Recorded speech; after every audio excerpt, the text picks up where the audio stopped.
Oh, my earphones. Okay, 1 second.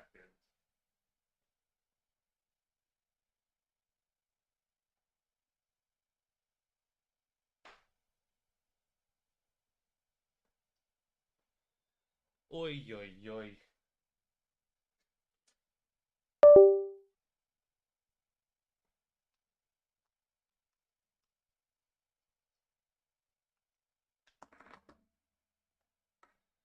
Okay, turn off my Bluetooth. Okay, please give me a second. Start live event.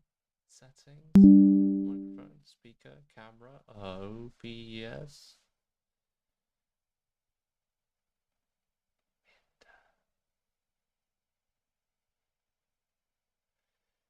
Okay, wait.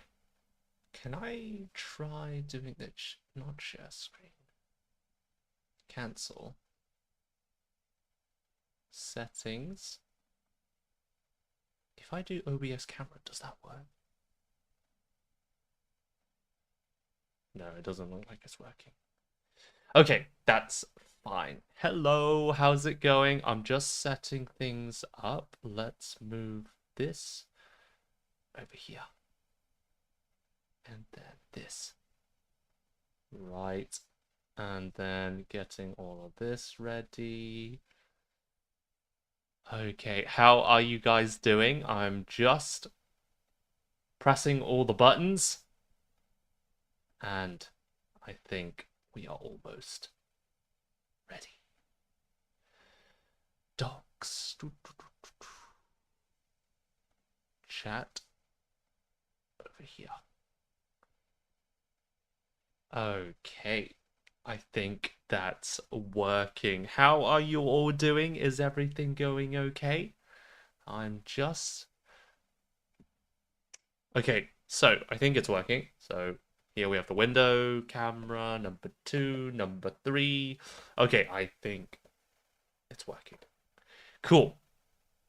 And then we get the PowerPoint over here. Hi now, how's it going? You're doing well? Good, good. Did you have a nice weekend? I went out today, but it was raining a lot.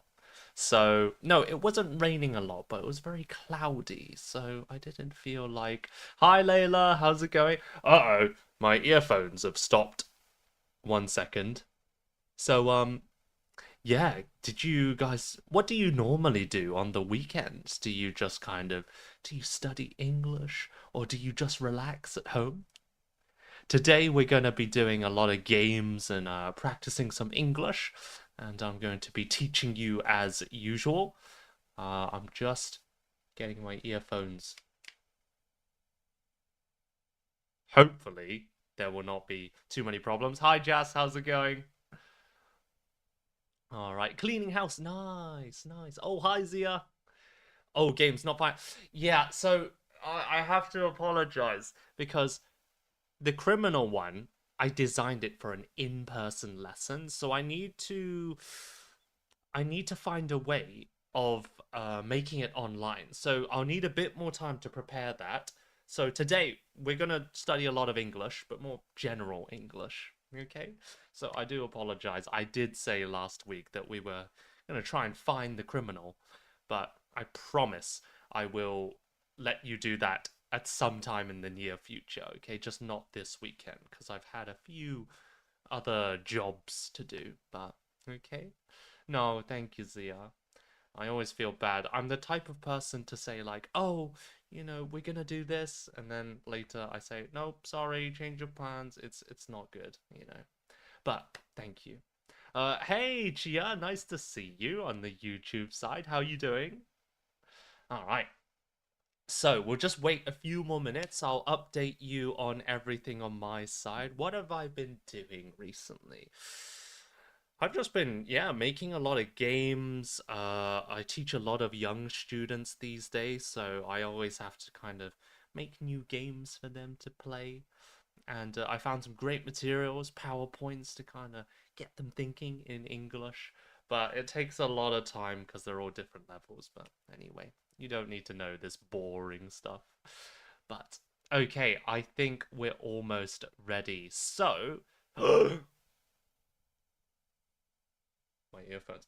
Okay, you know what? Let's go with speakers today because I don't want to keep you guys waiting. So, for the first game, let's warm up with a bit of categories. Okay, don't worry, I will explain the rules, but first of all, let's get this over here.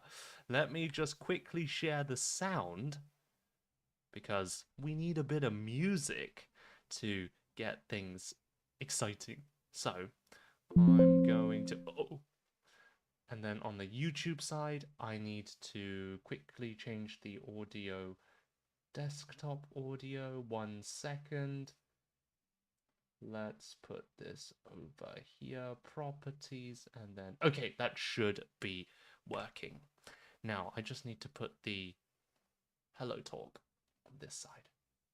Right, so don't worry, I will explain the rules in a moment, but Categories is an English vocabulary game where you get a chance to really test how many words do you know, okay? So let's just go through the slides together. Okay, I don't know why I look so orange. Maybe it's the light from the screen, but yeah. So let's have a quick look. Okay. By the way, if there are any problems with the audio or anything, please just let me know because there's always stupid problems. Okay. All right. So let's jump into the game. So categories. Oh my gosh. Hopefully it's not too loud. If it's too loud, please tell me. So categories, a game you have to think fast. Don't worry, I will give you some time to think. But basically, there's going to be a lot of letters and different categories. So, for example, it might be just easier if I show you an example. Okay, so I hope it's not too loud. Let's turn it down a little bit. Okay, so let's say I pick number 3. So we have the letter G here. Remember the letter G. Okay, let's go with this pretty little heart. Now, there are going to be 6 different categories. For example, food, color, movie, city, clothing, and job. Your job, you will have 3 minutes to write in the comments a word fitting these categories, but it must begin with the letter G, because that's the letter we got earlier. Okay, so for example, a food that begins with G could be grapes, could be granola, could be that's all I've got, only 2, yeah? So, and of course, you have to write 1 word. Well, you must try to write 1 word for each category. Don't worry if you get stuck. If you're not sure, just pass and move on to the next one. And then after 3 minutes, everybody can enter, show their comments, and we'll compare our answers, okay? Alright, don't worry, it's not 3 seconds, it's 3 minutes, okay? Right, so let me just get this ready. Where is the YouTube comment side? Okay. Hi Maya, how's it going? Yeah, I'm getting used to life in Japan. It's really fun. It's good. Thank you for asking. Okay. Right. So let's restart the game and we will begin for real. Okay. So let's have a look. So the first letter is somebody in the comments, please share a number. I will pick the first number to appear on my screen, okay? So, no, just 1 word for each category. Layla, number 3 sounds good. Let's go. G. Oh, it's the same letter. That's fine. Okay, let's do a different category. Let's go with this lightning bolt. Okay, are you ready? So, pay attention. First category. Any 4-letter word. A hobby. An animated character. A store, something cold, and something at school. Okay, so your 3 minutes, one word for each category. So at the end, you should have 6 words beginning with G. Okay, ready? 3, 2, 1. Minutes left. Okay, I need to get paper. I forgot paper.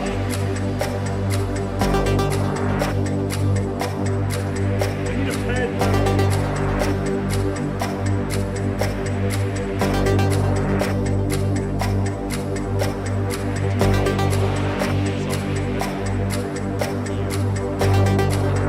This time.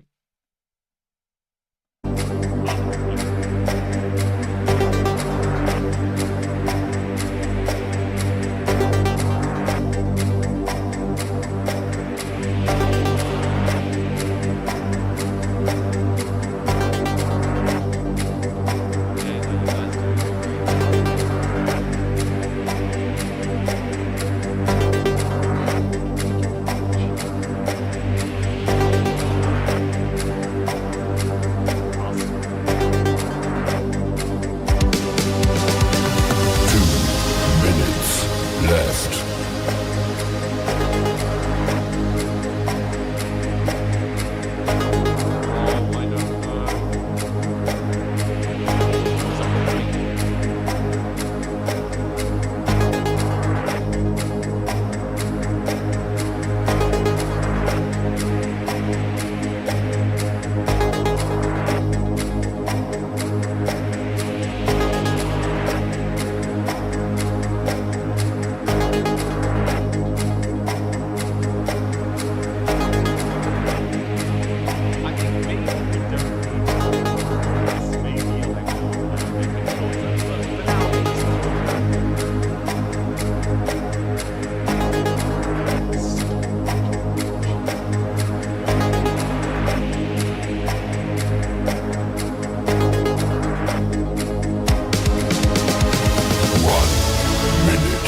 Left.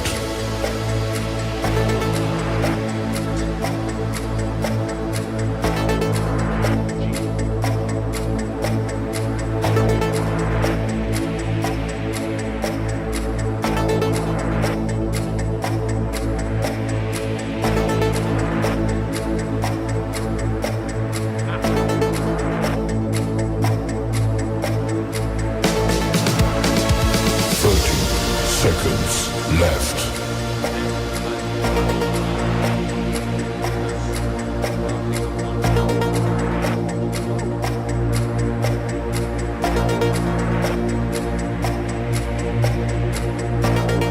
Okay, you got 14 seconds. 10 seconds left. 5, 4, 3, 2, 1. Time's up. Time's up. You heard it. Oh my gosh, what is that animation? Okay, so are you guys ready? So let's share our answers. So please enter in the comments. Thank you very much. And ooh, Chia's got some good ideas. So we have 4-letter word. Good, game, goofy. Oh, goofy's a good one. I didn't think of that. Grocery store. Gelato glue. Wow, Chia, that was great. Well done. And then girl, wakara nasugi. Okay, and then let's look in the what was it? Hello Talk side. So we have glow, gymnastics, goblin. Ah, good. Google Store, good. Ginger iced tea, and then geography. Well done. Gold, gaming, goofy, grocery store. Wow, those are some pretty good words. And we also had Zia. Glue, golf, grapes, glacier, globe. Nice. Glum. Good word, Jazz. Gaming, Goku, Google Store, games, period. Very nice. Well done, guys. That was pretty good. I also got goat, gardening, grew from Despicable Me, greengrocers, a place where you buy fruits and vegetables, something called grape juice, and then something that's called grass, if you have a nice field at the school, okay?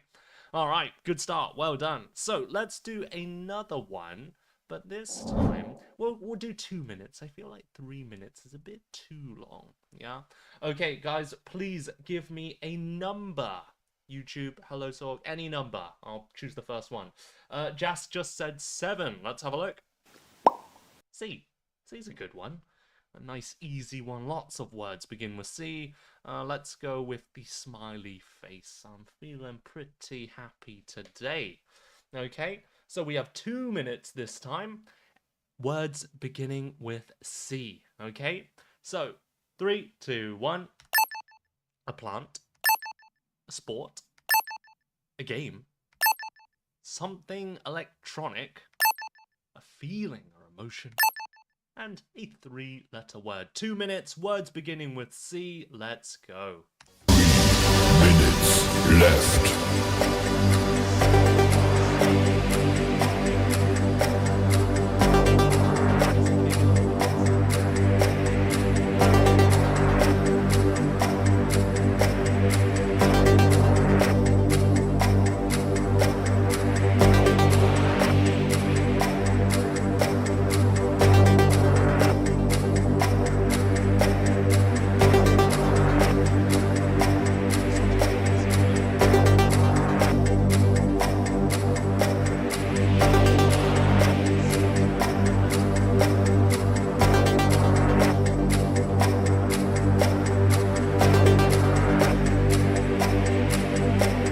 Okay, well done.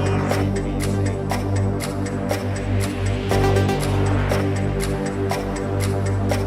Don't Minutes left. Right, just 1 minute. We only do 2 minutes.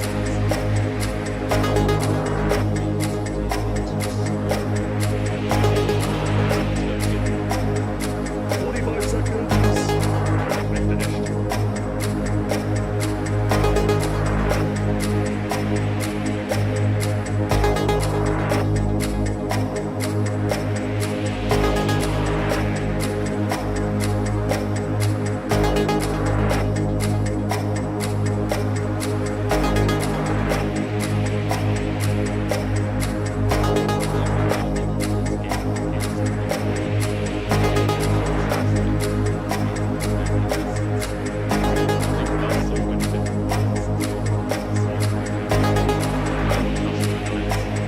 Okay, 5, 4, 3. 1 minute left. Wait, how do I do this? I didn't mean to do that. I'm sorry. It was. Sorry, let me go back. It was this one. Okay, so time is up. Let's have a look. Looking at chia, citrus tree. Ooh, citrus is a good one. Canoeing, Crash Bandicoot. Oh, I love Crash. Computer, clueless. That's a good word. And can. Nice. And then let's look on the other side. Oh my gosh, we have so many answers. So, creep, cricket, chess, cables, cold, and cry. Very nice. Camellia, cricket, camellia. Wow. Capacitor, ooh, calmness, cut, games, same name, and then cactus, cricket, carom. Ooh, I don't know what carom is. Interesting, Seeker. Could you tell me what carom is? Is it a board game, a card game? Curling, crossfire, CPU, canny. Not sure about canny. But very good words. And then cardboard games. What's a cardboard game? Care, cat, very nice. And then cactus, car race, very good.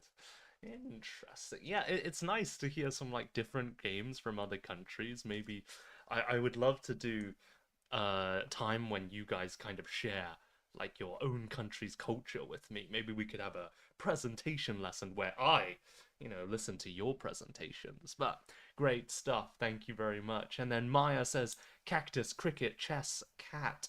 Very good words. Yes.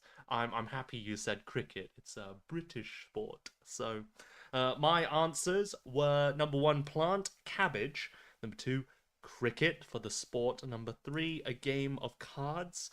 Number 4, electronic computer. Number 5, going a bit crazy. And number 6, a cat. Easy peasy. Okay. Oh, Seeker says Carom is a 2 to 4 player board game, indoor sport. Interesting. Very nice. Thank you very much. All right, let's do one more and then we'll move on to the next game. Okay, guys? But very good job. Well done. Sorry, let me quickly copy the YouTube link and put it in Hello Talk because I know a lot of you people run out of time. So I will just post it so that you can follow, continue watching when we finish. Sorry, 1 second. Actually, let me get the next word ready. So let's go with number. Ooh, quick number. Let's go with 14. I. I is a pretty good word. And. Okay, 2 minutes starting with the letter I. Song. A 5-letter word. A drink. A country. A brand. Yeah. And then something in your kitchen. Okay, 2 minutes starting from now. I. Minutes left. Sorry.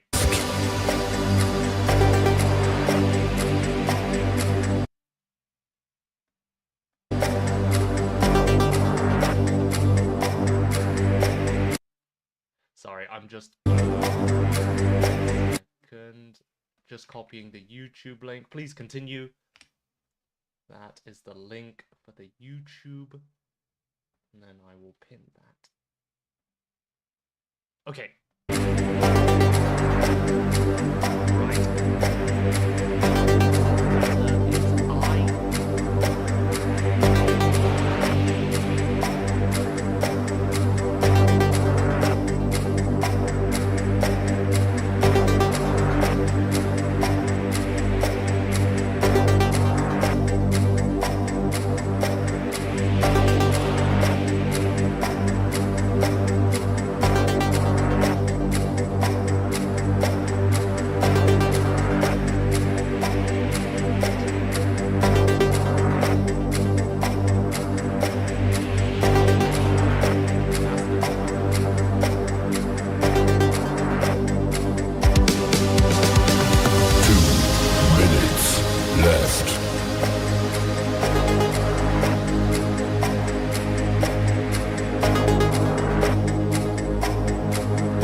Let's go back. So let's stop it there. So it was this one beginning with I. Please share your answers. Let's have a look. So on the YouTube side we have I believe, image, iced tea, IKEA, Indonesia, induction stove. Very good words. And did you get IKEA brand? So famous as well. Very good, Chia. Well done. Okay, and then let's look. Sika, Imagine Dragons. Imagine Dragons is the name of the artist, technically.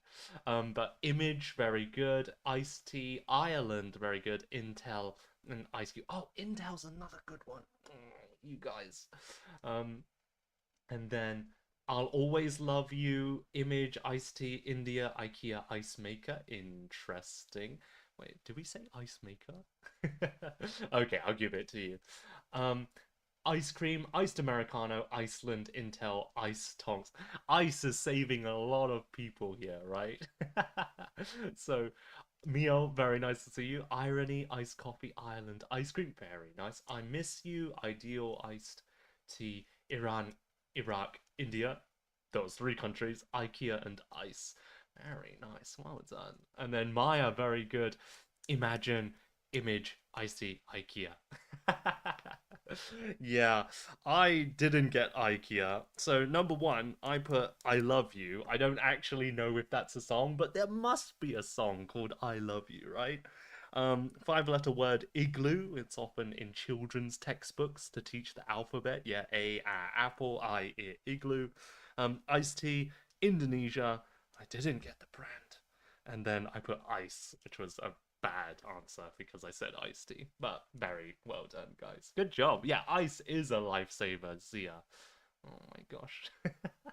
All right, so let's move on to the next game. Good job, guys. Nice warm up. Now, I expect you to have a lot of good answers for the next one. Okay, we're going to play, if I can find it, because I have like 300 slides here. Okay, I'll show you my screen. Look here. So I've organized all these different games, you know, but I have like 300 slides. Okay, here we go. Let's go with Taboo. We have played this game before, but to put it very simply, it's a word description game.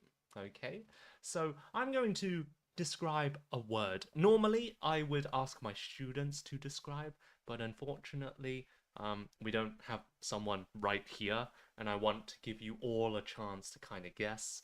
So, what was it?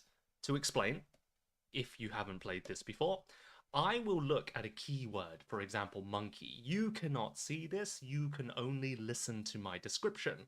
But there are some words that I am not allowed to say. For example, animal, tree, zoo, banana. Because if I say it's an animal that lives in the zoo or a tree and eats a banana, then of course that's too easy.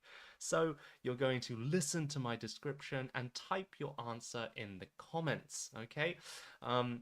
And then if you get it right, then I will end the round and we will go to the next word, okay? Just one rule, please limit your answer to one word, because if everybody just keeps typing so many different answers, it will be chaos, okay?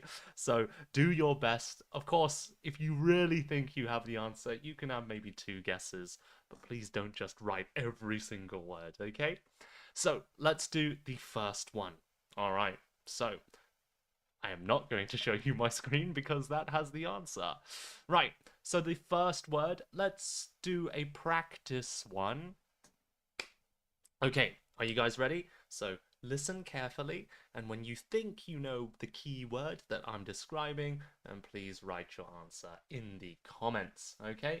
So let's have a go. Sorry, 1 second. I'm just... Okay, cool. So, first word.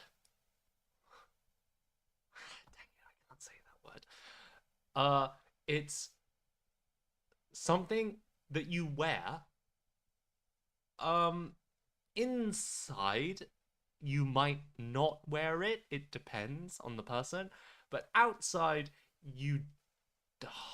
people don't always wear it outside either. We often say a pair of something something. Sorry, just one word. A pair of... you wear it, and you...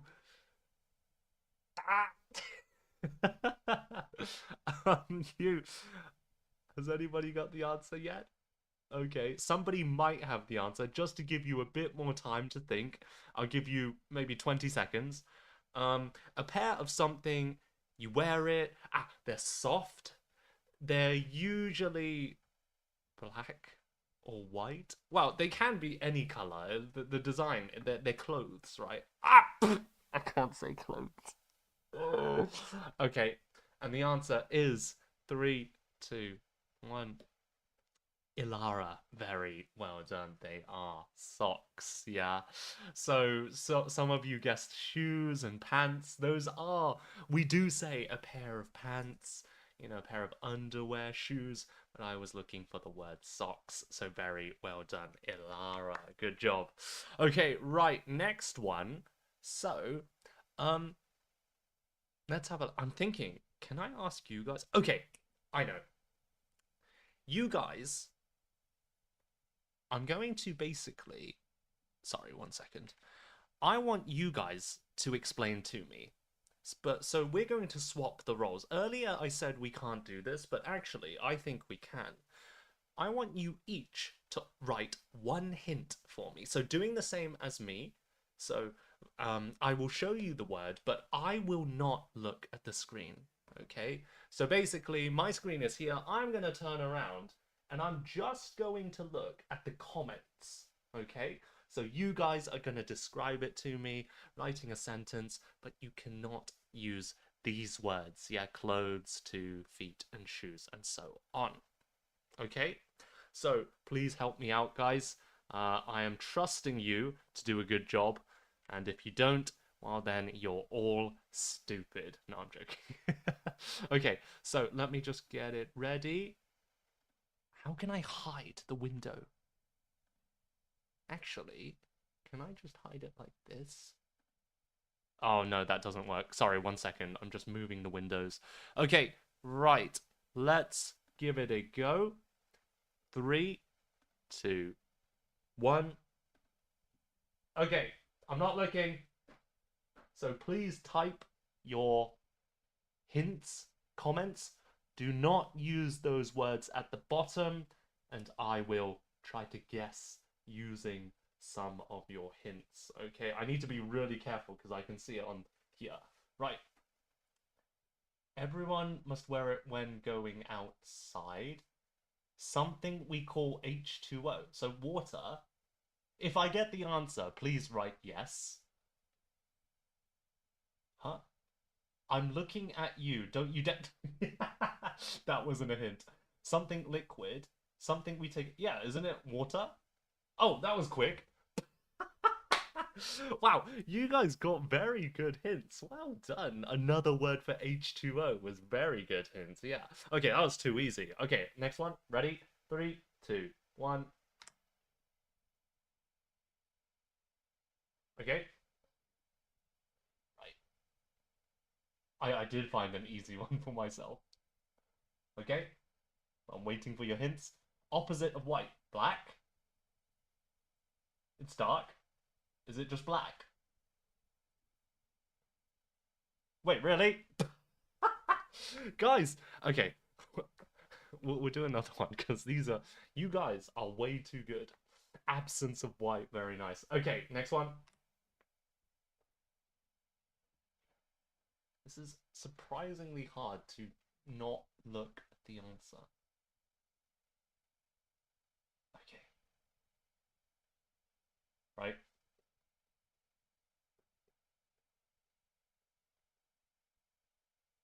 Used to fish or travel. Another word for boat. Like ferry? Boat? An animal? Dolphin? Bigger? What's bigger than a boat? Boat? Ferry? Like a ship? Is it ship?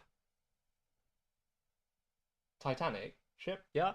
Oh, very good. Well, guys, these are too easy. Okay, I'm gonna try and find something harder. Well, I can't, because if I look at the screen, then I'll see it. Okay, very well done. Let's do 2 more. Okay? So we'll do one you explaining, and then next time I will explain it. Okay? So, ready?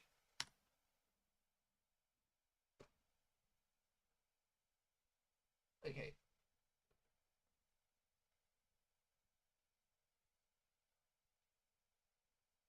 Animaru.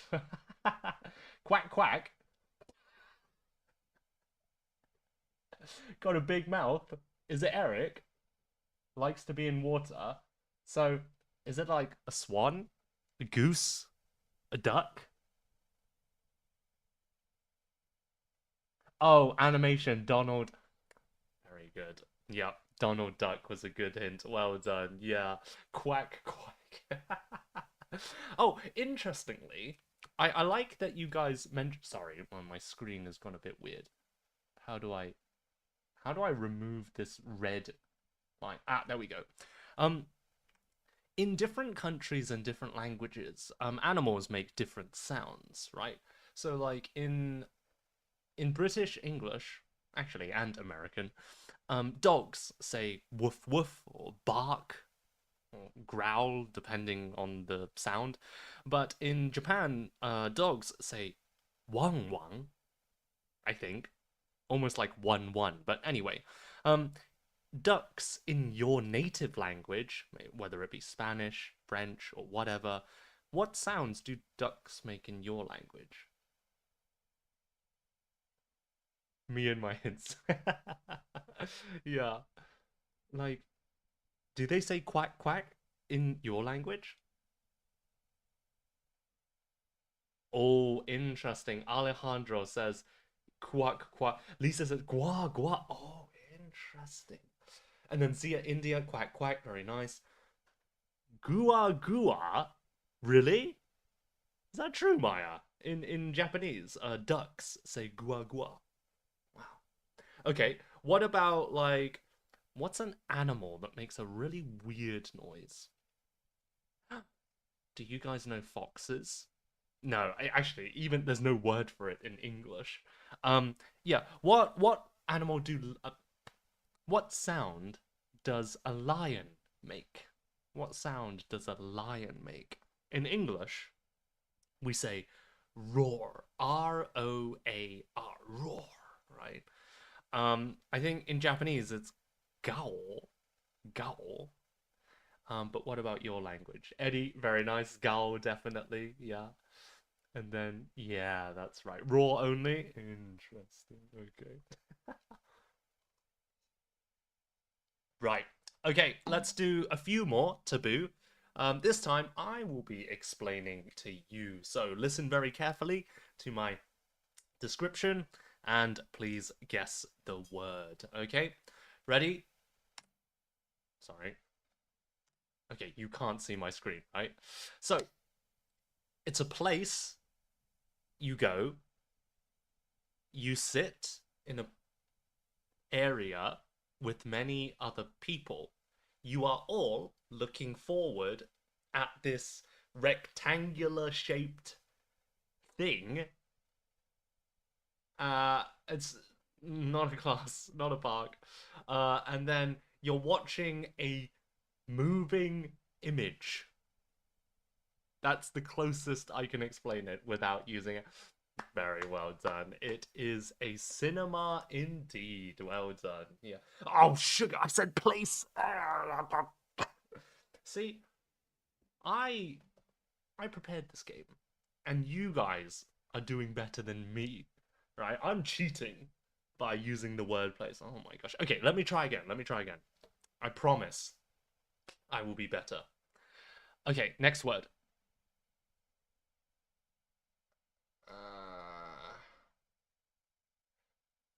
When it's summer, people usually go here. It's nice when it's sunny. You can find many people here. Nothing yet? Okay, I need to give better hints. Um, very well done. Good job, guys. It is the word beach. Very nice. Swim, sand, sea, and umbrella. Very well done. Okay, and I'll do one more and then it's your turn. Okay?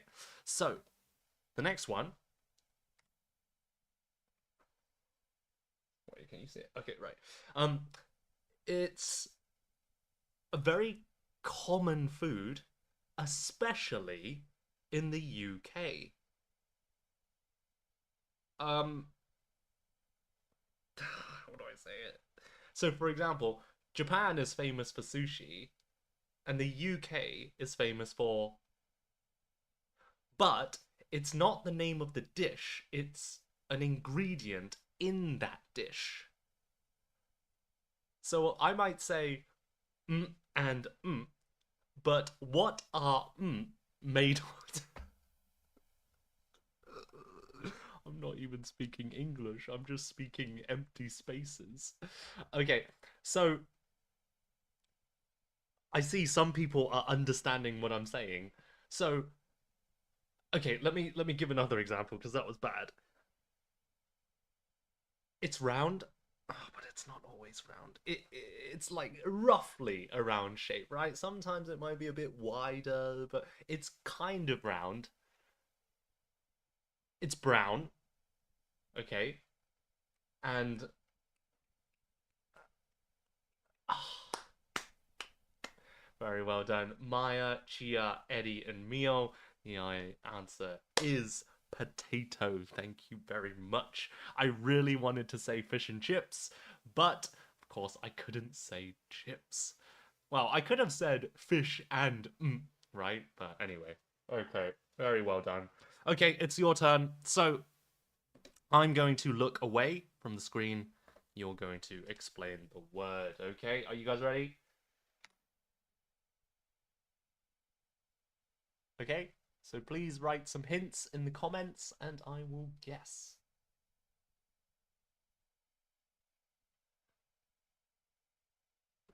Right.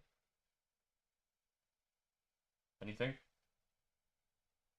Oh, portrait, also called as something we keep our memories in, a way to freeze time. So it's not a video, so a photo? Photograph? Is that the word? Take a yeah, must be photo, right? Yeah. Very nice. Well done, guys. You guys, you just give me like one or two hints and then I get it. Like this is why, teachers, I don't think we're actually the best at explaining things. Okay, right. We'll do one last one and we'll move on. Okay? So, do your best. Three, two, one.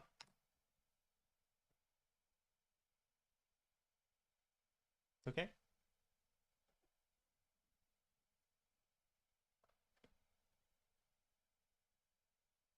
Right.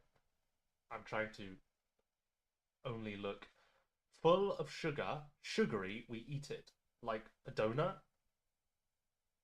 It's mostly colorful, and kids and adults. Colorful, full of sugar. Fruits? No. Small in size, wrapped in paper. Huh? Colorful, small in size, sweet food, and it's hard. So some sort of like candy, sweets, hard. Oh, is that the word? Oh, very good. Well done. Wow, you guys are good. Okay, great job, guys. Thank you very much. Right, so let's move on. So the next game we're gonna do is. Oh, it's not quite a game, but it's a bit of a riddle. Okay, so I am a big fan of riddles. I really like using riddles. Well, I like solving riddles and what was it? Using riddles to teach English because it requires you to understand the question. You need to read it carefully. And you need to, what was it? Of course, solve the problem with your creative mind, right?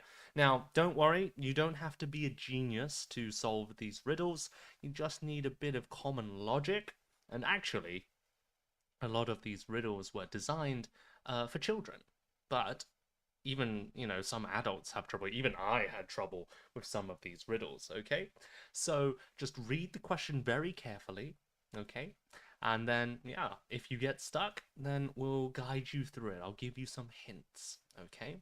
So let's have a look at the first one. Are you guys ready? Let's give it a go. The first riddle is, where's my house? Okay. So as you can see here, there's a nice little diagram, and I use this with some of my lower level, Japanese students. So that no, sorry, not lower level Japanese, some foreign students learning Japanese. So there's actually a Japanese description as well. But if you are studying, well, we're all studying English here, so please ignore the Japanese part, you don't need to worry about that. Even if you're Japanese, try to focus on the English, okay? So, looking at the picture, go out the front door of my place and turn left. At the first intersection you come across, take a right. Turn right again at the following intersection and you'll come face to face with the morning sun. Please circle my house. Okay, so using this description, you're going to try and find the correct house. Okay, now I will not give you any hints right now, but I will suggest having some paper and drawing some lines might be a good idea. It might help you, understand things visually. Okay, so I'm going to time you. I'm going to give you 2 minutes. And if you get really stuck, okay, don't write any answers yet. Just think about it. Maybe get a piece of paper and draw a diagram and follow the instructions. Okay, I'll give you 2 minutes just to get started. Okay, so let's go 2 minutes starting from now. I think you're all very smart, so this should be a piece of cake for you guys.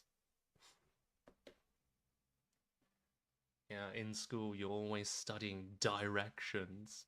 Please turn right, please turn left, go straight, and whatever kids' songs they have these days.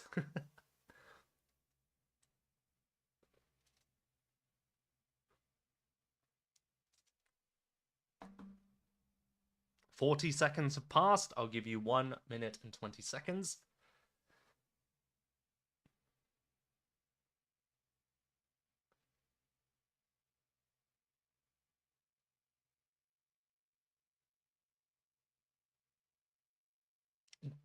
What was it? You don't need to share the answers yet. Just, have it to yourself, and then I will reveal it later. And then you can say, yes, I got it right, and you can be proud of yourself. Yeah. Okay, I'll just give you maybe 30 more seconds, and then I'll give you a hint.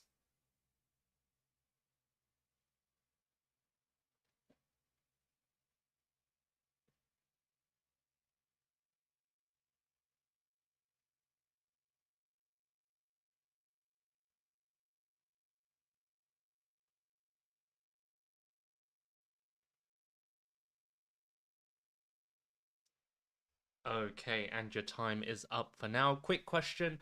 Do you want a hint or do you just want a bit more time? Please comment time or hint. Which one? That's okay, Zia, don't worry. Hint? Okay. Yeah? So, a hint. It's usually, for this puzzle, it's easier to start from the end of the directions, okay? So, facing the morning sun, following intersection, turn right, or reversed, it's turn left, and so on. Instead of testing every house, this part, you'll come face to face with the morning sun. This is a very important part, okay? Lisa says, I need a GPS everywhere I go. I have no idea. Oh my gosh. Okay, I'll give you 1 more minute and I will reveal the answer. 1 more minute. Instead of testing every house, think about the direction of the morning sun. And if you follow the instructions backwards, it should be pretty easy to find the right one.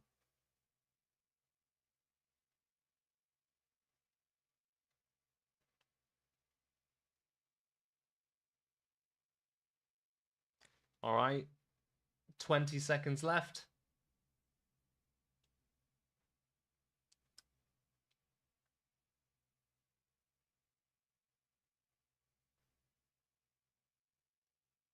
Okay, 10, 9, 8, 7, 6, 5, 4, 3, 2, 1. And your time is up. Pencils down, students. Now I'm going to share the answer. Okay? So the answer is, drum roll please. The answer is the center house. Yeah, this one with the blue roof in the middle. Okay? Now, as you can see, face the morning sun. Which direction does the sun rise in? Of course, it rises in the east. Yeah, you got the beautiful morning sun rising in the east. Yeah, so you know that wherever you are, you should be facing east. Okay?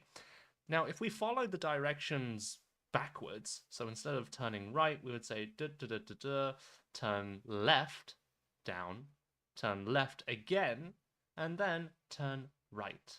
So you know that you should be starting facing the front door, or facing out of the front door. You should be facing north. Yeah? And if we look at the houses, there's only one house that has the entrance facing north, and that is this one. Okay? And then if you reverse it again, should be pretty easy to find that you're following the instructions. Okay? All right, well done. Maya has a quick question. How do you say the house of the answer? So what was it? You could just say the house with the blue roof, I guess you could say, or you could say the house facing north. That's the only way to kind of describe it, yeah. But yes. Okay, good job. Any questions? Is anybody gonna complain? No, Eric, you're wrong. Get out of here. Everybody okay? All right. The compass is opposite with the China. Oh, interesting. Jackson, the compass is opposite with the Chinese version. I'm not sure about that, but I don't think you're lying. So maybe China has a different reason for having the compass the other way, but there you go. Yes, I'm gonna complain. Well, Zia, you can complain to the people who made this game. Okay? Right, let's do another one. Which one shall we do? Let's go with... Oh, okay. Let's have a look at a different kind of puzzle. This one is a bit shorter, a bit easier, I think. What day is it? Okay, so let's have a look. Boop, boop, boop, boop, boop. Even though we're constantly passing through time, it can sometimes be difficult to think about the way time flows. If yesterday's day after tomorrow is Sunday, what day is tomorrow's day before yesterday? Okay, so this yellow part is the important part. You don't need to worry about the white part. I'm going to give you 2 minutes, and again, it might be a good idea to draw a diagram similar to something here in the bottom left, and maybe draw your answer. That might help you to understand things, because the wording here, the way it's written, is very confusing. Okay, so do your best. Hi, Anita, nice to see you. Okay, I'll read it one more time. If yesterday's day after tomorrow is Sunday, what day is tomorrow's day before yesterday? Yeah, it is difficult, Maya. It's a tough one. But, of course, it's no fun if the puzzle is too easy, right? Alright. Oops, I forgot to start the timer. I will give you 1 more minute.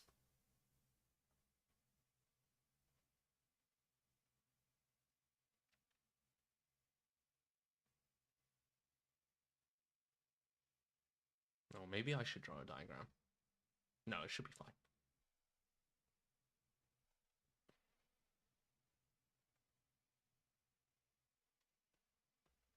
Hi, Momo, nice to see you.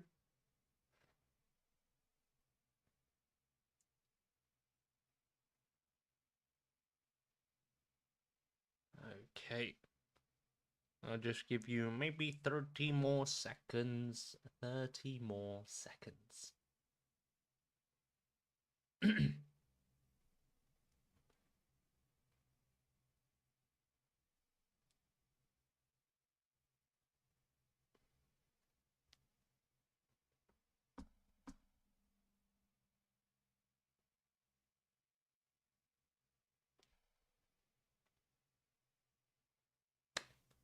Okay. Right. Are you guys ready? Do you guys want a bit more time or do you want a hint? Time or hint? Or maybe you're ready. What do you think? Anybody? No, I want the answer. Well, it's not just you, Zia. um, so, hi, Margarita. Nice to see you. I think, are we ready? Yeah? Shall we have a look? Okay. So, I'm going to read the question one more time. If yesterday's day after tomorrow is Sunday, what day is tomorrow's day before yesterday? Okay. So, if we go oh, can I zoom in? Oh, I can't draw it on I wanted to draw on the screen. Oh, so yesterday's day after tomorrow's Sunday. So we know something is on Sunday. Okay. Yesterday's day after tomorrow. So for example, if I start from Thursday, for example, yesterday day after tomorrow. This means 2 days in the future. So that's wrong. So it should be maybe today is maybe Friday. So, no, sorry, Saturday. Yesterday's day after tomorrow is Sunday. What day is tomorrow's day before yesterday? So, in other words, tomorrow's day before yesterday is Friday. Shall we have a look? It is Friday. Okay. So there we go. Yeah, it's just easier if you test it with certain days and draw it out and, you know. Okay? That very well done. Let's end it there. So, you guys, I hope you're all super warmed up and ready to do a few more exercises. Yeah. Well done. Who got it right? Yeah, who got it right? I saw a few different answers. But yeah, very well done. I saw Eddie and Jackson got the answer right. Very well done. Yeah. And then maybe Zia, I didn't see. Zia said Saturday. Nice try. You're very close. No. But don't worry. Nice. Hi to good to see you, Margarita. Okay. Now, what other exercises do we have? Please give me a moment. I just want to check the other things we have. How much time? Because I've got to leave earlier today. That's why I started earlier. So, let's go for... Okay, let's move on to the next one. So, I'm going to move this here. The next one is going to be antonyms and synonyms. Okay, so... antonyms and synonyms. In other words, opposites and similar words. Now, I'm going to show you some words. For example, we have the word well. Okay, you guys are going to have to type lots of words now. Now, this mark, yin and yang, being opposites. Okay, so what is the opposite of the word well? What is the opposite of the word well? Please type your answers in the chat right now. Okay, what's the opposite of well? Bad. Bad is the opposite of good. You're very close. So, antonym bad? Not quite. So we have good and bad. We have I can play tennis well, or I play tennis. You guys are so close. We would say I play tennis. Bad and sick. Nice try, Maya. We would say badly as an adverb. Okay? Well, badly. I play well, I play badly. Okay? Alright. Now, next one. We've got a similar word. Okay? So what's another word for strong? What's a similar word to strong? Okay, not opposite. We want a synonym, a similar word. Okay, Momo, that's a nice antonym, that's weak, but what's a similar word for strong? We're testing your vocabulary here. Can you think of another way of saying strong? Tough is a good one, Mio. I will accept that. It's not the one I've got here, but there are many answers. Tough is a good one. Powerful, power. Let's have a look. Very good. Powerful, tough, they are both acceptable. Okay, right, next one. 3, 2, 1. What's the opposite of marry? What's the opposite of marry? This one should be easy peasy lemon squeezy. Marry. Single, unmarried. I see why you say that. The answer is actually divorced. Yeah. Now, if I said be married, yeah, they are married, then you could say maybe single or unmarried. We don't say, unfortunately, but I'm talking about the verb marry. For example, he married her. Though actually, we normally say get married. They got married last week, or if you want to use an idiom, they tied the knot last week. They got married last week, yeah? So the word I was looking for was divorce, okay? Now, Margarita has an interesting word, separate. Separate is for couples before you get married, yeah? So when you're dating, you're just boyfriend and girlfriend, you might separate, or you could say break up. Okay, break up. But after you get married, after you tie the knot, then to separate or break up, you must divorce. Yeah, you have to sign the papers. It's a legal thing. It's very stressful. Yeah. So married couples, divorce. And then boyfriend, girlfriend couples, break up or separate. Okay. All right. Nice. And the next one. Here we have an opposite. What's the opposite of summer? Should be pretty easy. What's the opposite of summer? 3, 2, 1. Winter. That one was very easy. Next one, another easy one. Yesterday. If it's too easy, you don't have to type. You can just say it. Yesterday, tomorrow. Very good. Well done. Okay.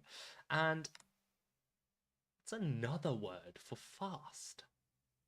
What's another word for fast? Be careful. The icon has changed. This means a similar word, yeah? We can kind of exchange it. It's the same. Ooh, some nice vocabulary here. Good. We have quick or rapid was a good one. Speedy was another good one. Yeah, very nice. Well done. Okay. Now, what's another word for rich? What's another word for rich? Yeah, he's very rich. He's very... So we're thinking of similar words. Yeah. 3, 2, 1. Wealthy. Okay. So sorry, I know the icon is a bit confusing. So this pink one means you can use both. Yeah, you can reverse them. They're exactly the same meaning. Okay. But this one, opposite. Black, white, yin, yang. I want an opposite word. Okay. So tired or hi guys, how's it going? Really excited for today. Blah, blah, blah. Very... What's an opposite word? What's the antonym of tired? Oh, very good. Well done. Yeah. Ooh, that was some good words. Yeah. Momo, chia, zia. Very nice. We would say energetic. Yeah. Be careful because I see a lot of people mixing up nouns and adjectives. Yeah. So tired, I am tired. Um, some people said energy, right? Now, you can say I have a lot of energy as a noun, but we don't say I am very energy or he is energy, right? We'd say he is energetic. I'm feeling energetic. Yeah. So just be careful with those nouns and adjectives, because otherwise we understand you, but it might sound a bit unnatural. Okay? So, energetic. Nice. Right. Fresh rested is another good one. Well done. And fresh, kind of. Yeah, you could say fresh. Nice one, Kim. Okay, opposite of wet. Wet. Oh, I was in the rain. I'm soaking wet. Now I've used my hair dryer. I'm feeling very dry. Yeah, very dry. Nice. Okay. And the opposite of wide. What's this? Wide. Very good, guys. You guys are very fast. Well done. We would say narrow. Okay? Now, the next one, hard. Now, for example, this homework is really hard. This homework is really hard. Not talking about, a table hard. I'm talking about like homework, problem. It's really hard. A similar word for hard. Yeah, very good. Well done. We might say difficult, or you could say challenging, or you could even say tough, as Mio said. Yeah. Ooh, this is tough. Ooh, this is difficult. This is challenging. Yeah. Okay, very nice. And the next one. This one's easy. Yeah. Very well done, guys. Lots of comments. Great job. Start and finish. But some people said stop, or end. Those are all very similar. Yeah, the start point, end point, finish, start, and so on. Yeah, good job. And relationships are always a give and. Very nice. Good job.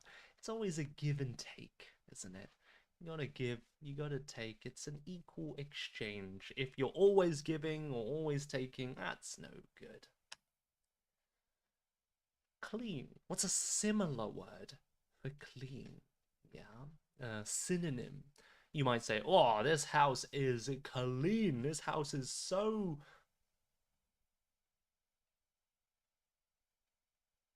Okay. 3, 2, 1. The answer is very good. Oh, sorry. You could say tidy, spotless. I also saw somebody say neat. Anita, well done. Yeah, you definitely can say. It's very neat, very like organized. Yeah.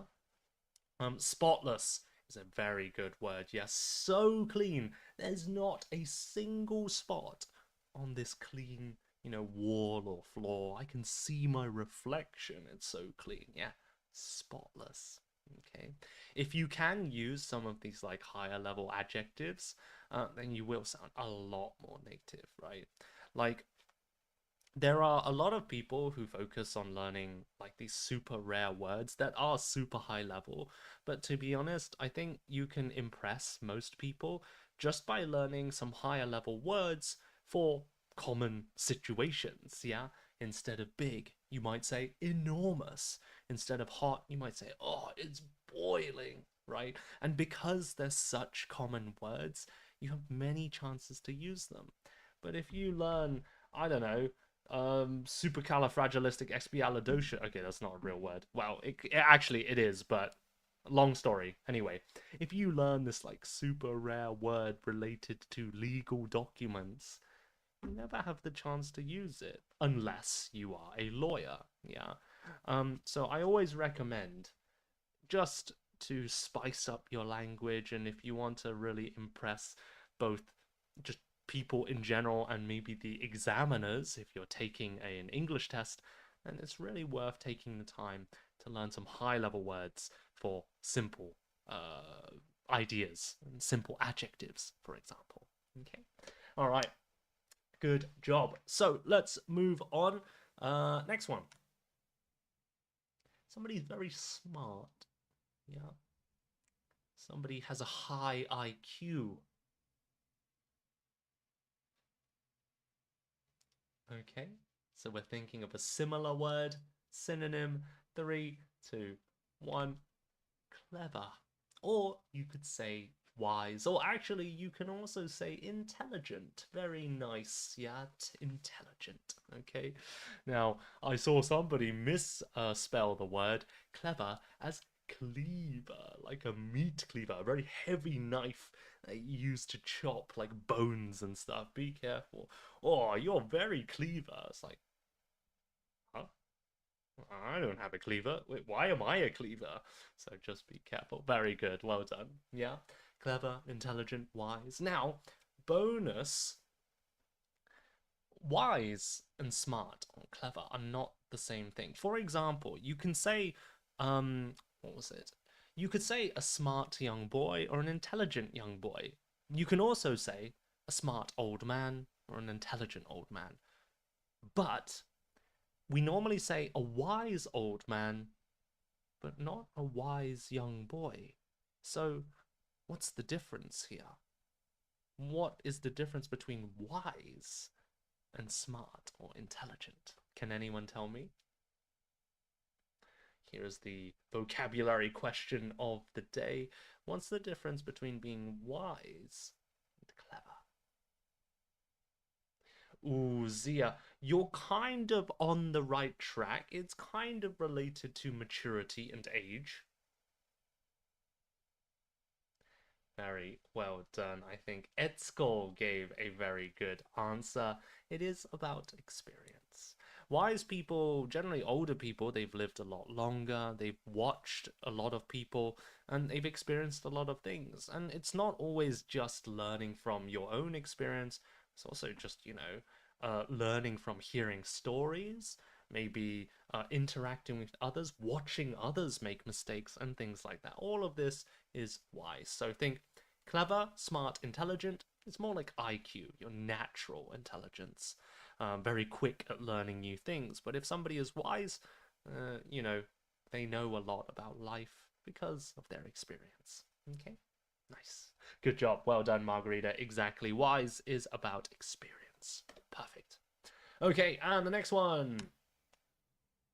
So we're looking for the opposite of always. The opposite of always is definitely 3, 2, 1. Never. Yeah, never, ever. Next one. Wait, we did this, didn't we? Oh, this time it's the opposite. What's the opposite of clean? Wait, no, we did do this. Yeah, the opposite is dirty, definitely. Okay, sorry about that. I feel like I'm missing some words. Oh, no, no. Okay, we're okay. Right. Next one. Alive and dead. Yeah, alive or dead. If you watch some crime dramas, like on the wanted posters when there's a criminal and you have this poster of the criminal, sometimes it will say wanted, dead or alive, meaning they're so dangerous that we don't want you to just catch the criminal. If you see them and can't catch them, just kill them because they're so dangerous. Yeah, like a serial killer or something. Okay, dead or alive. Yeah. Okay, next one. Just a few more. Opposite of shout. Someone help me. But what am I doing here? Hey guys, welcome to my ASMR channel. Tonight we're going to be looking at I don't know. I don't have an ASMR thing. Very good. We would say the word whisper. Yeah. Very, very sexy whisper. A lot of these ASMR channels, some of them like to be a bit fruity. That's not a real word. They like to whisper and make it a bit more of a kind of saucy experience. But anyway, mumble is a good word. not quite the opposite, but it's a very good word. Yeah, mumble means like to not speak very clearly. So if I'm very nervous, I'm doing a speech in front of many people, I might mumble. Hi guys, so like, how's it going? This is my first live stream, and it's kind of just, yeah, not pronouncing things clearly. It's not just being quiet, but it's just not moving your mouth so much. Okay? If an English teacher mumbles, then they're not doing their job very well. Okay? Right, shout, whisper, and a bonus word, mumble. Good word. Hungry. I'm hungry. What's a more interesting way of saying this? What's a similar word for hungry? Or maybe a phrase? Can you think of any interesting ways to say hungry? Sorry, this is a synonym, a similar word.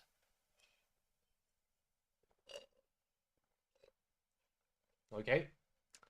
3, 2, 1.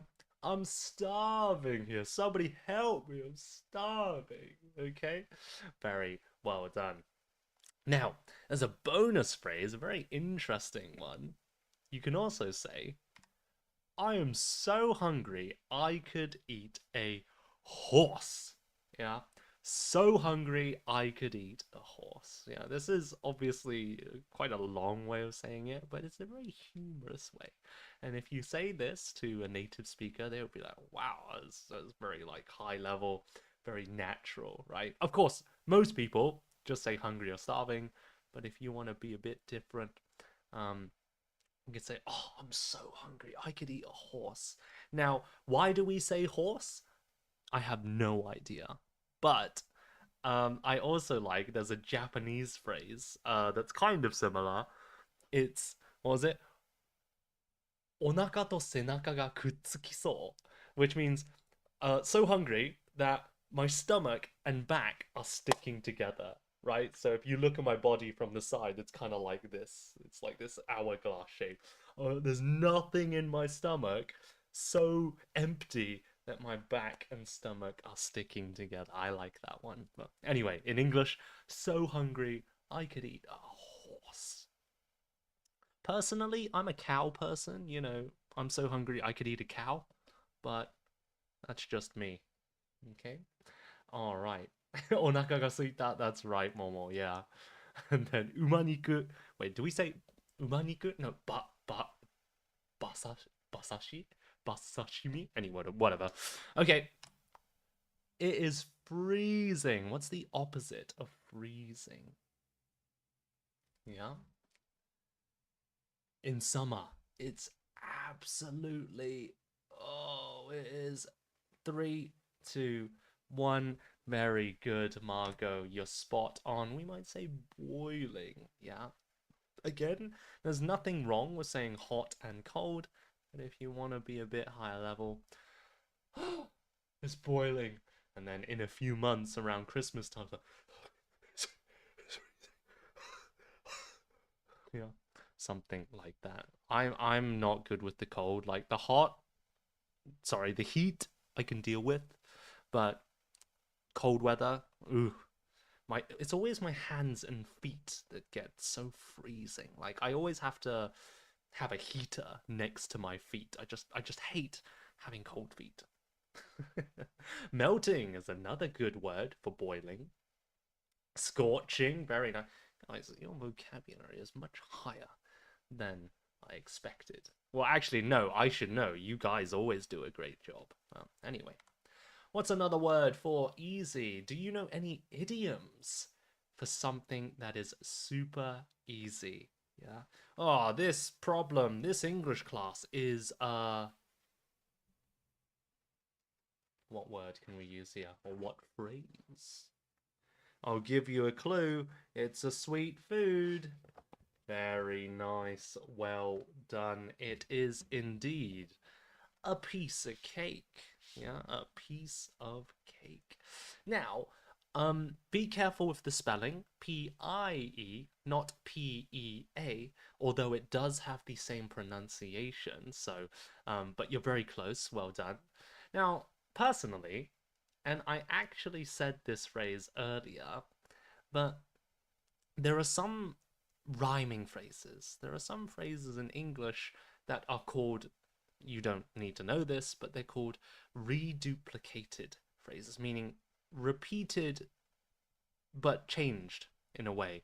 So actually, my favorite for saying easy is easy peasy lemon squeezy. Okay? Easy peasy lemon squeezy. Now, it's usually quite long, so I would just say easy peasy.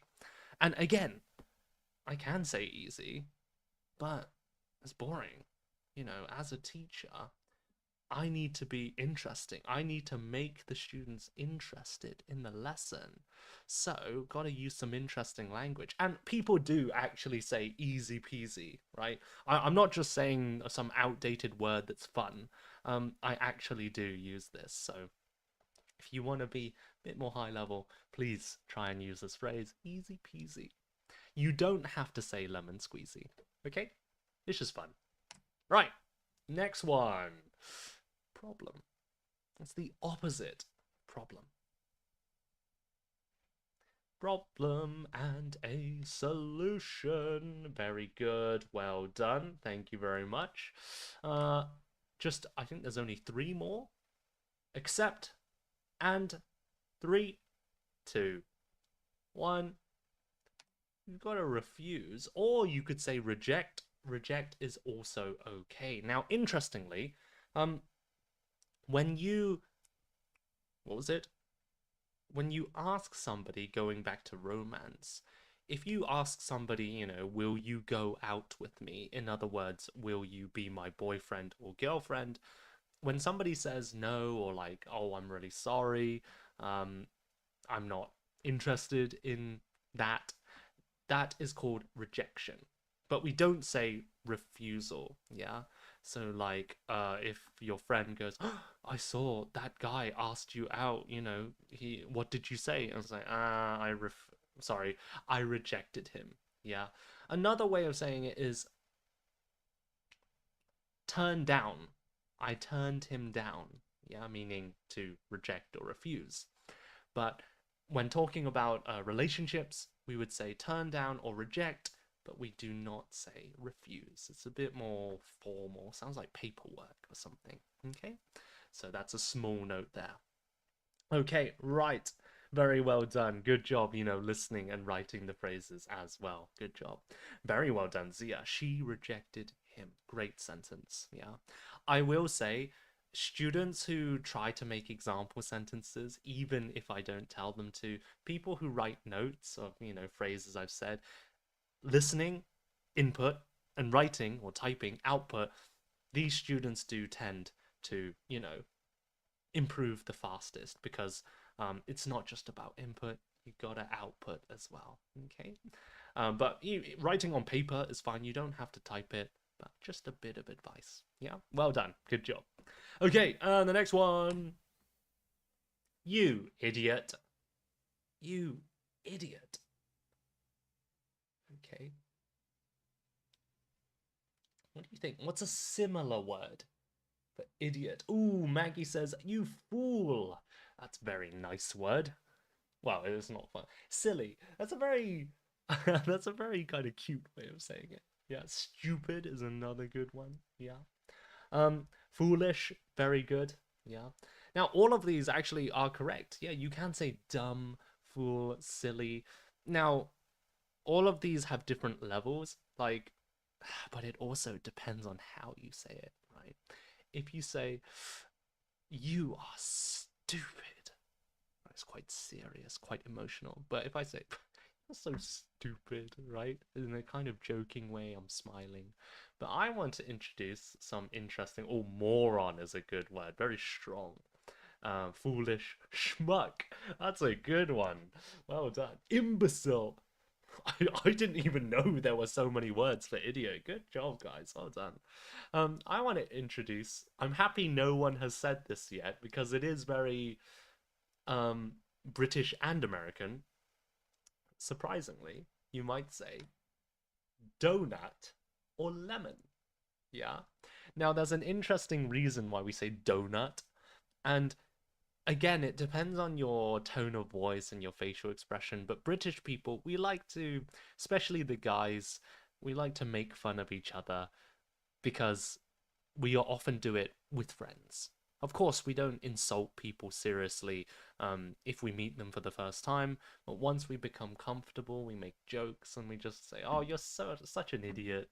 Instead of that, we might say, "You donut! Oh my gosh, I can't believe you dropped the wine! Oh my god, you donut!"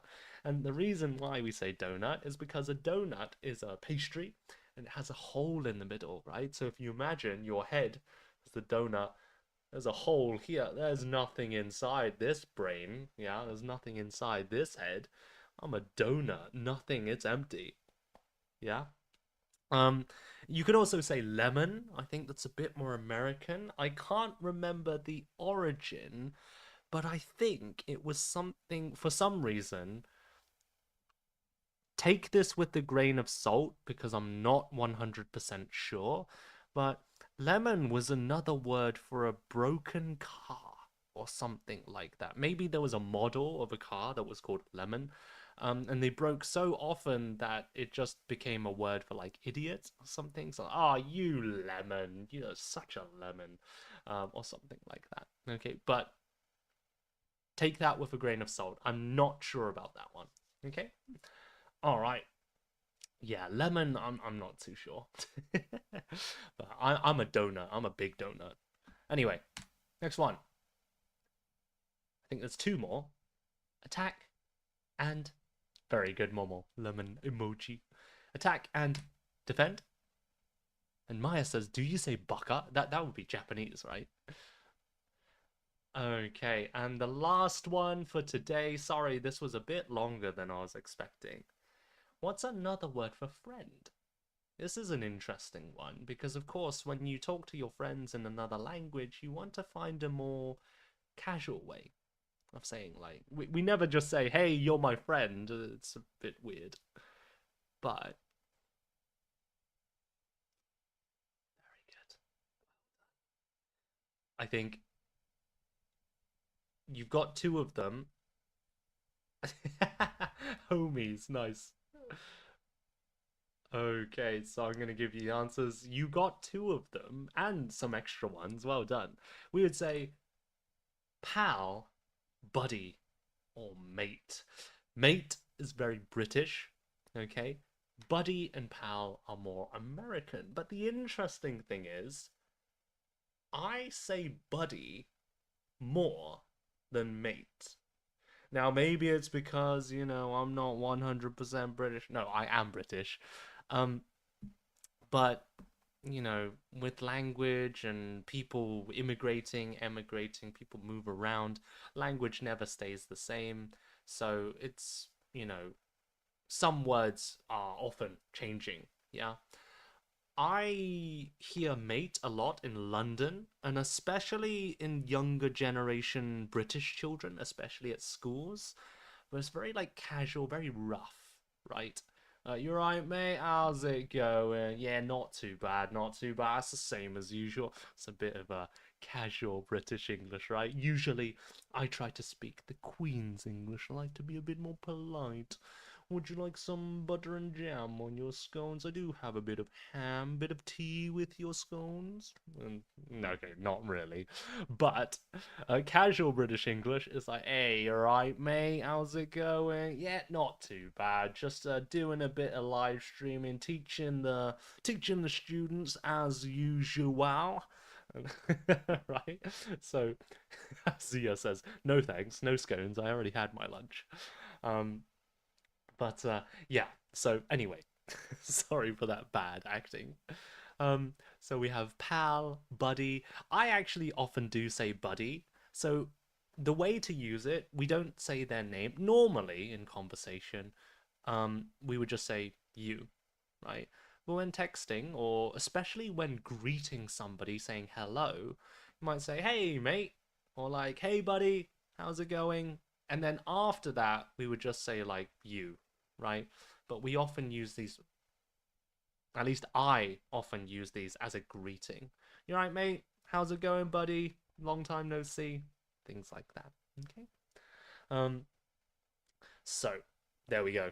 Okay, I think that's it for this section. All right, good job, everybody. So next, we're going to do a few discussion questions, and then we will finish with a free question and answer session. Okay? So, oh, quick comment. How about chum? Ooh, chum. I have heard of that before, but not very often. I feel like it's a bit old-fashioned.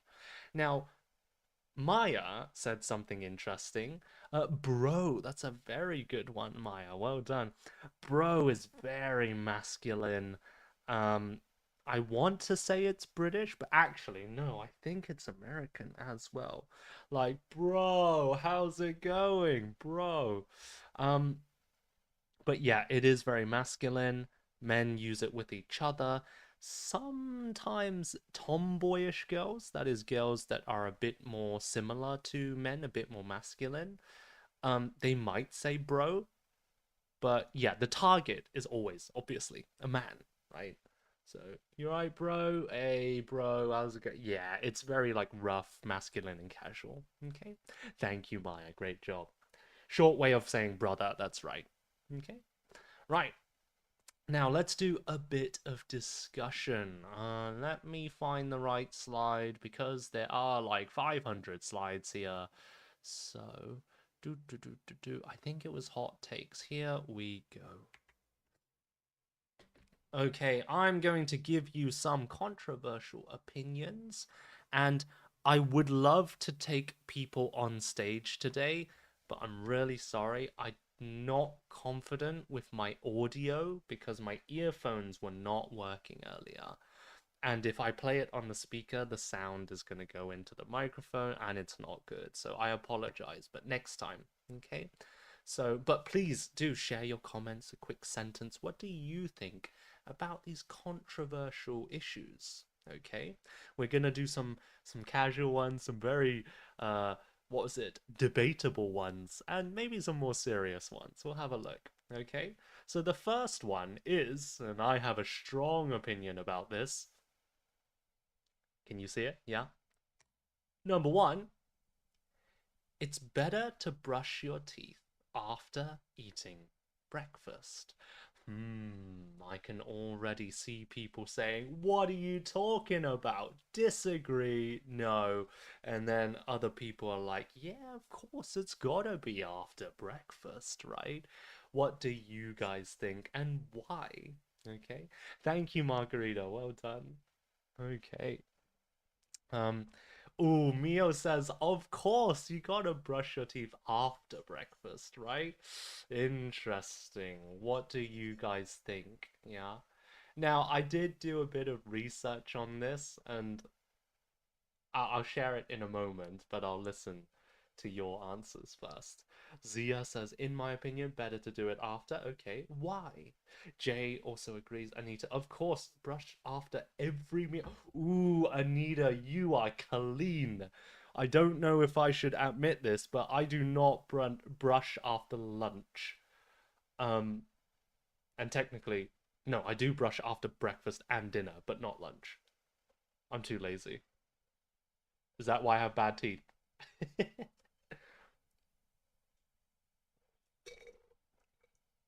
Before breakfast. Ooh, Anika says before breakfast, so she disagrees. Everybody, kick Anika out. Get out it. No, I'm joking. We're like the what was it? We're holding fire and pitchforks. Get out. No. Everybody is welcome here.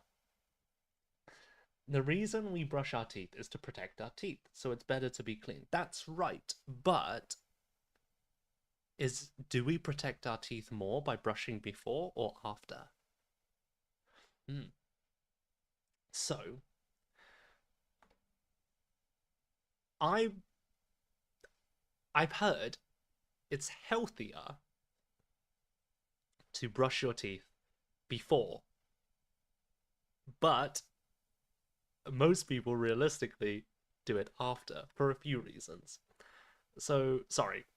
The reason why I've heard it's better to brush before is because you know when you in the toothpaste, there are some what we call fluorides. It's a chemical that kind of helps to create that protective layer around your teeth, right? It's called enamel. If we didn't have enamel, you know, um, fizzy drinks and like citrus fruits like oranges and lemons, the acid would damage our teeth, right? By using the toothpaste, it helps to refresh that enamel layer. I believe. I'm not an expert. Um, but the problem is, now technically, when you brush, do you rinse? When I say rinse, after you brush, of course, you get lots of bubbles, you got that mint taste. So of course, you spit out the extra like water and liquid. So you go brush, brush, brush, brush, brush, yeah. Do you rinse with water? Do you, get a bit of water and go right? Because apparently you're not supposed to do that. You're not supposed to rinse with water because it removes a lot of that toothpaste that's protecting the layer. You're supposed to leave it in. But it feels gross, right? Because then you're kind of swallowing the toothpaste. It tastes like mint. And if you're eating breakfast straight afterwards, you don't want to eat breakfast with it tasting like mint. Like minty eggs, minty toast. Ugh. So apparently that's why. And another reason is because when you're after you wake up, especially if you're the type of person to breathe through their mouth, like for me, I'm a mouth breather. I do not close my mouth and breathe through my nose, which is technically better. Um, and that's because I have asthma. I'll quickly show you, but asthma is a condition where dust and other allergies can easily make your throat close up very quickly and it becomes very difficult to breathe. So I have this inhaler thingy. If my asthma gets worse, then I will go and then it will open up again. So often, not always, but sometimes I have trouble breathing and I just think it's easier to breathe with my mouth open when I sleep. So that's why I do it. But as a result, you got all of that like bacteria that builds up when you're sleeping, yeah? So you should wash that out before you eat because otherwise you're going to swallow it. But my argument is you have stomach acid. If you drink the bacteria, it sounds gross, okay? I know it sounds gross, but you're not gonna die. And then if you what was it, brush before then you eat, then you have to brush again because you've got more food in your mouth, and I'm not gonna brush twice in the morning. Nobody's got time for that. Oh my gosh. But anyway, sorry. So let's quickly read some of the comments. Maya says she brushes immediately after waking up. I think that's good, yeah. And then what was it? Some people say before breakfast. Uh, and then twice a day. Good. Anika's first day here. Don't make her run. Oh, is it her first day? I apologize, Anika. Please forgive me. I'm just joking. Always rinse. Yeah. But if we swallow that chemical inside the toothpaste, it's harmful for the. Is it really harmful? Because if it's harmful if we swallow it, then that's quite dangerous for the companies, right? Because if our health is damaged from the product, then we could like sue them. We could say, hey, give me money, you hurt me, right? Dentists do suggest that we do not rinse. That's right, Maggie. Yeah, I've heard that too. How can you eat with a dirty mouth? Yeah, it's true, Anika. It does sound gross. It's not ideal, but I think most people are too lazy to brush before and after breakfast. So you gotta have a compromise for us lazy people. um, no, that's okay, Zia. It's not super serious. It's not a big deal. Brush twice, no problem. Oh, you're an adult. I'm a little baby. But there we go. Okay, great. But apparently, it's even dirtier than poop. Wait, are you talking about the bacteria in your mouth? Really? Are you sure? I don't want to believe that because if that's true, then anyway. But I guess you have those like what we call tongue scrapers, right? It's a thing that you kind of pull it and it gets rid of that top layer of like grossness. So but anyway. Okay, let's stop talking about toothpaste. Let's have a look at the next one. Learning how to self-study is more important than learning how to study for an exam.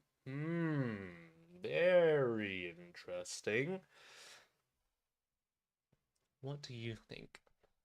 Now, I'm a teacher, but I also self-studied Japanese, so I've experienced both sides of the same coin. Self-study, studying for exams, or teaching exams in my case. What do you guys think? Hmm, interesting. Yasmin, Maggie, and Maya say yes, definitely.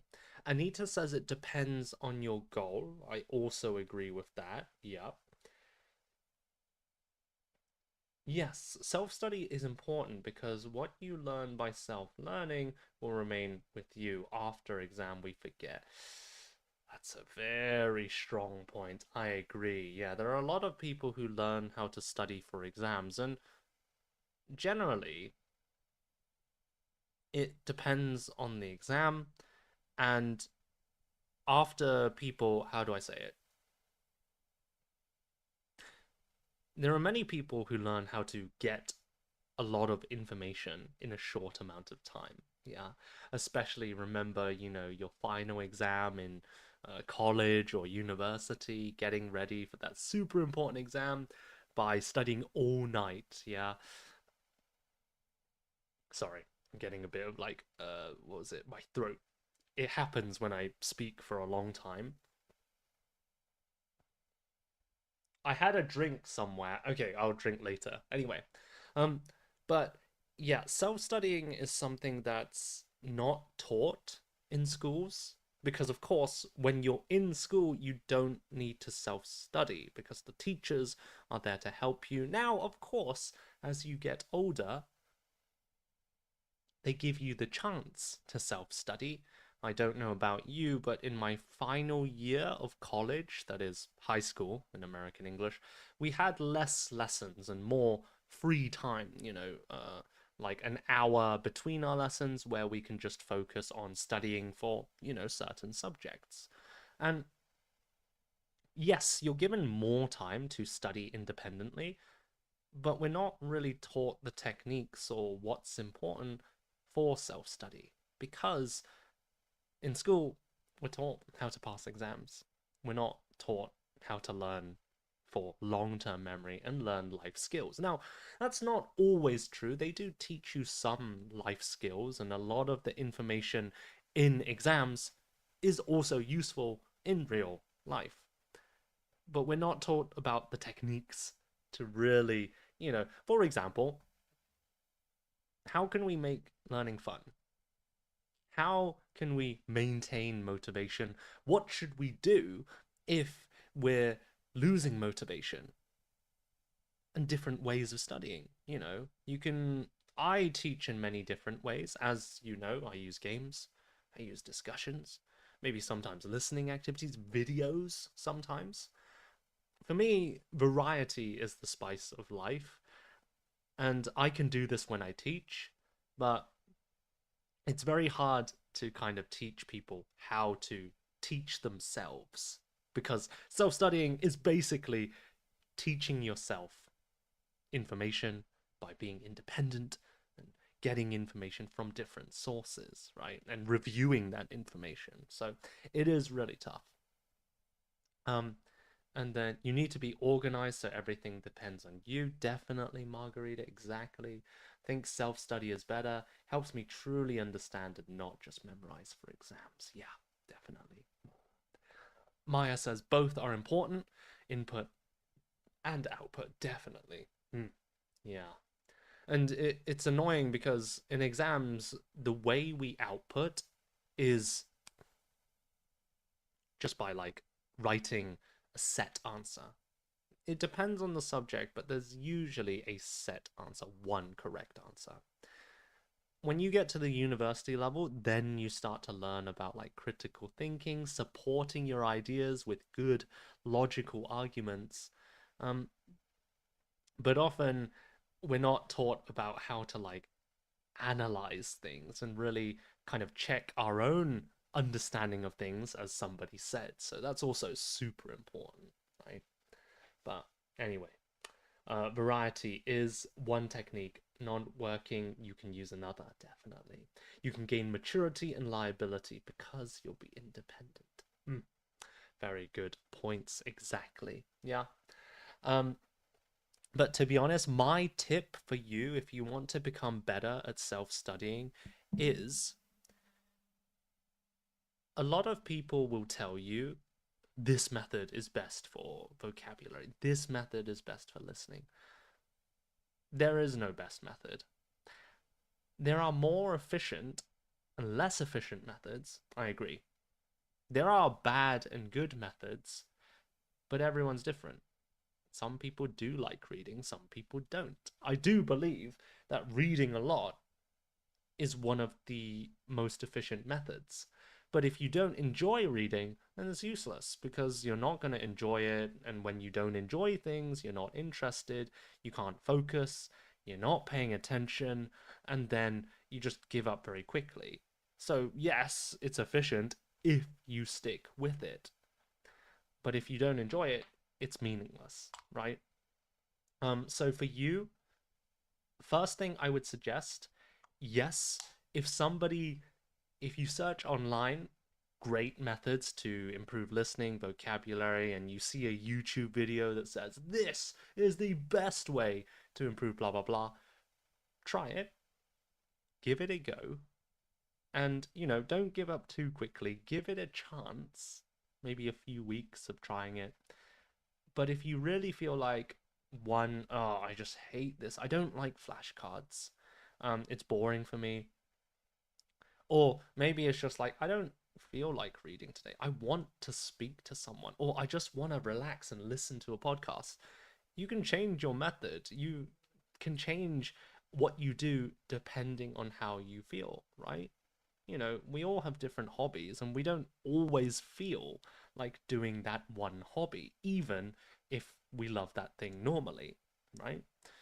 Emotions change, our energy levels change. Sometimes we don't feel like talking, sometimes we just want to relax and listen. So try different things. Don't be afraid to change your methods, one week to another. And don't be afraid to take a break. Self-studying is exhausting because you do have to push yourself and motivate yourself. And this is the great thing about language schools. It's that you pay the money, and because you pay a lot of money, you feel like, oh, I have to go. And then the teacher, as soon as you arrive, they're like, here, okay, today we're going to study this. Great. I don't have to do anything. I don't have to decide, textbook, podcast, or video. I just listen and follow orders, which is easy, right? Sometimes it's boring, but it's easy. And you do improve if the teacher and the materials are good. But self-studying requires a lot more motivation, a lot more trial and error. You're going to make a lot of mistakes, and a lot of the time you will feel lost. Is this the right method? Am I even improving? Is this a waste of time? You're gonna have these questions floating through your mind all the time. Yeah. But I know a lot of you are very smart, right? You have gotten to this level. This live stream is not for beginners. I don't think beginners could understand everything I'm saying. And I'm sure most of you don't understand everything I'm saying. But you understand enough to get the general idea, get the key points. And the important thing is that you're here trying to improve your English. So you're already doing a great job, and I really do respect all of you as a person who's also studying a foreign language. So, absolutely brilliant job. That got a bit deep. I apologize, but so let me get back to the comments. Um, Margarita, I'm a self-student and I'm learning English. Well, that sounds like you're doing a brilliant job, Margarita. What do you think about shadowing? Shadowing's great if you can do it. Personally, I don't use shadowing very much, but it's great for listening and pronunciation. Many people think it's what was it?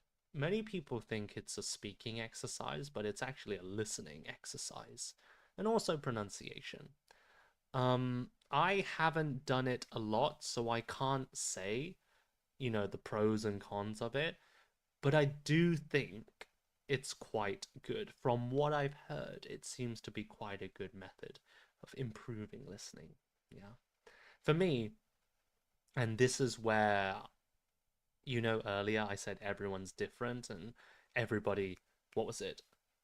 There are better methods for different people. For me, I just love speaking to people one on one. I love learning about Japanese culture and just, talking to friends. So I just learn listening through conversation.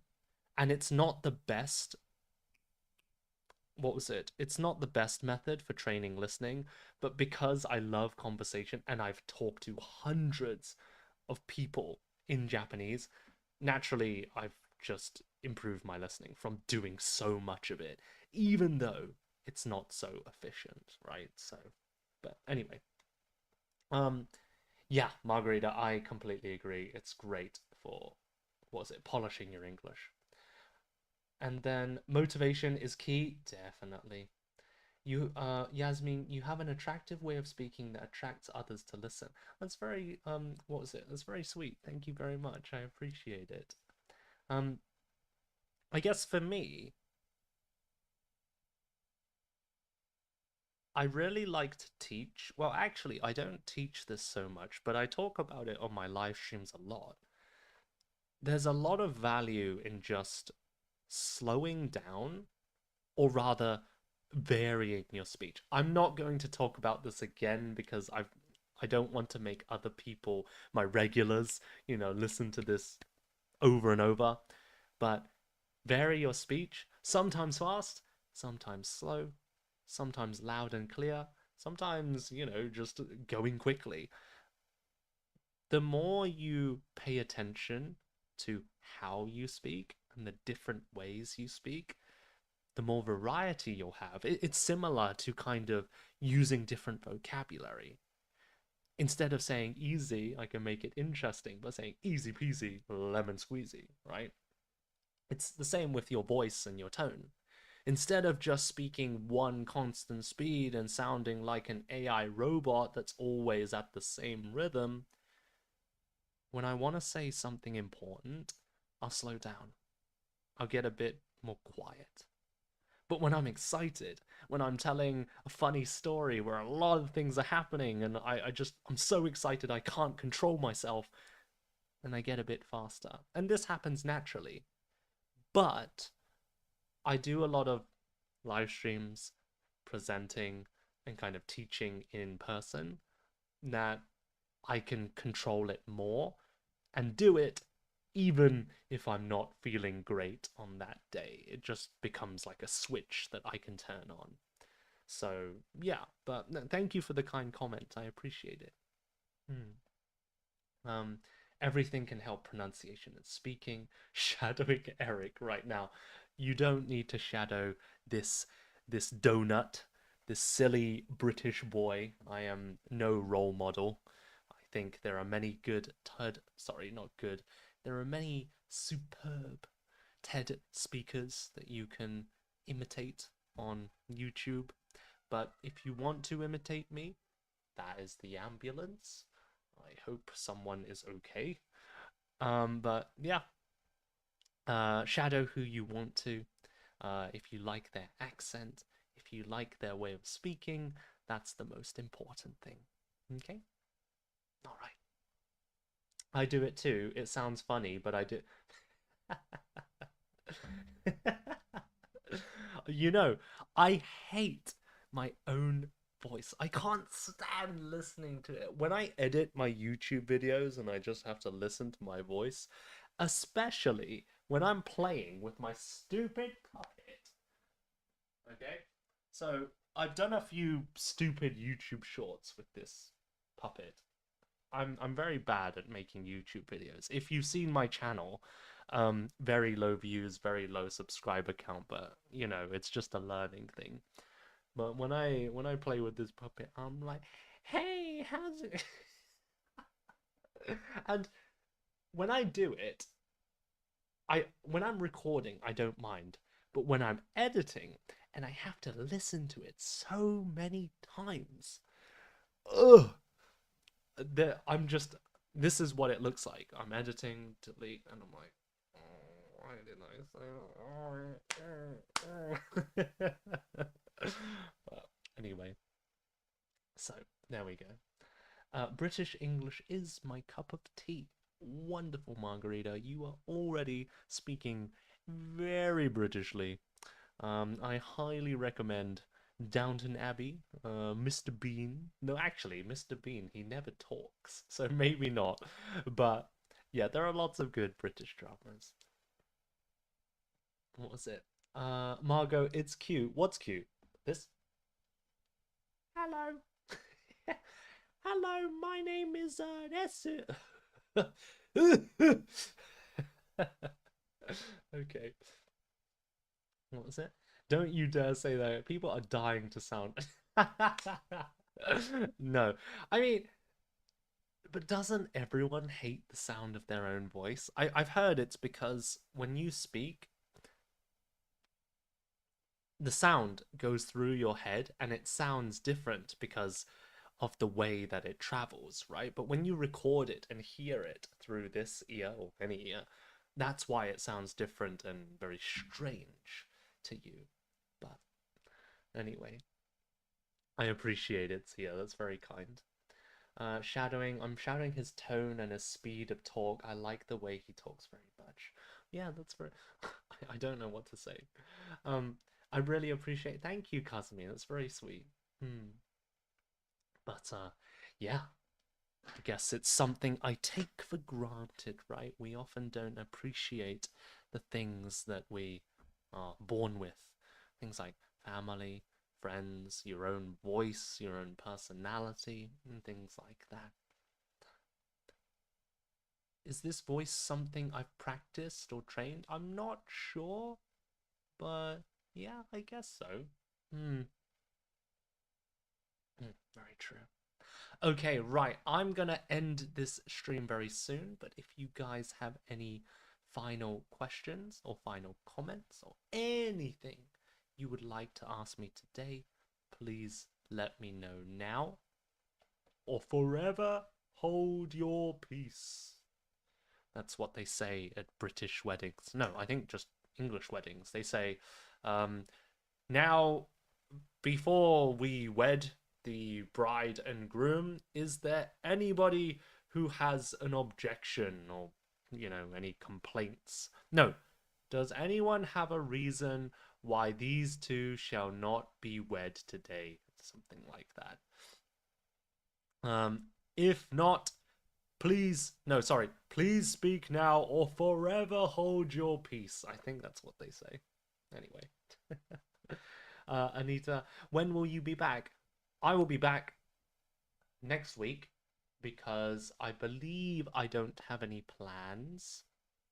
And hopefully, fingers crossed, I will have the online version of the murder mystery for you guys to solve.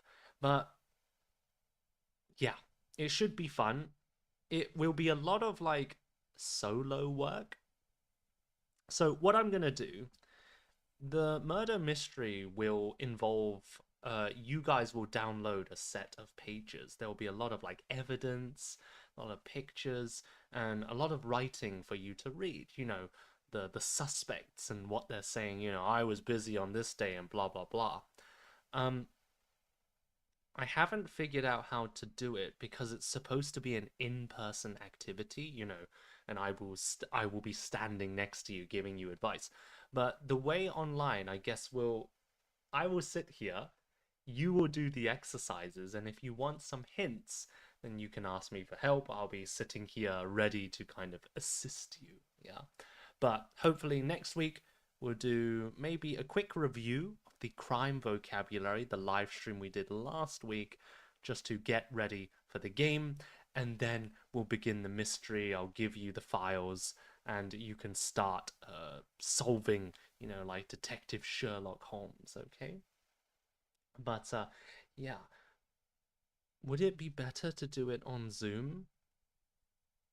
I don't think it will be much better to do it on Zoom. I think it's just easier to stream it on YouTube and HelloTalk. So yeah, I'll think about the best way to do it, but yeah, I'll figure it out. Okay? So same time next week. That is 8:30 p.m. next week. Okay, today I started a bit earlier because I need to get up early tomorrow, maybe like 5 a.m., 4 a.m. But yes, it's going to be.